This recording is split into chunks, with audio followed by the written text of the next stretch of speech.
کے لیے آئیڈیل ہے، پیغمبر کے لڑکپن کے لڑکوں کے لیے آئیڈیل ہے، پیغمبر کی جوانی جوانوں کے لیے آئیڈیل ہے، پیغمبر کا 63 سال کا بڑھاپا پورے لوگوں کے لیے یہ بہترین قسم کا اس میں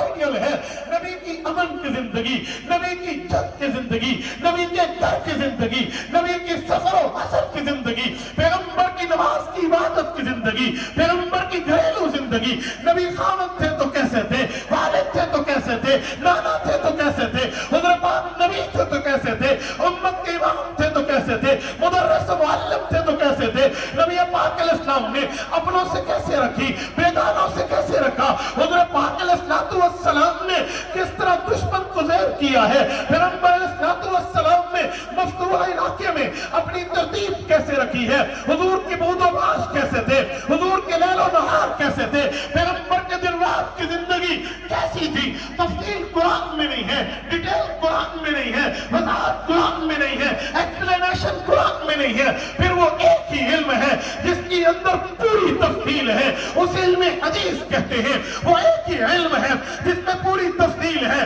سوال آپ کا ہوگا، جواب شریعت کا ہوگا، پوچھنا آپ نے ہوگا، جواب شریعت دے گی۔ پیغمبر نے حالت جنگ کیسے گزاری، حالت امن کیسے گزاری، پیدائش تا وفات کی زندگی پیغمبر کی کیسے تھی، علم حدیث سے جواب آئے گا۔ اگر علم حدیث سے آنکھیں پھیرے تو پھر یہ جواب نہیں دے سکتے، پھر امت اس میں حسنہ پہ عمل نہیں کر سکتی۔ کل قیامت میں اللہ کے دربار میں پوچھ ہوگی، پوچھ کے بعد گرفت ہوگی، گرفت کے بعد عذاب ہوگا، عذاب بھی سزا کی شکل میں ہوگا۔ وجہ علم حدیث سے منہ پھیرا تھا، علم حدیث سے کمر اس نے کی تھی، اس بنیاد پہ سوال آئے گا۔ تو علم حدیث کی دوسری دلیل ہم دے سکتے ہیں کہ یہ واقعی شاہ ولی اللہ کی بات سچ ہے۔ رحمت اللہ علیہ نے اچھے جملہ فرمایا کہ علم حدیث تمام علوم کا سر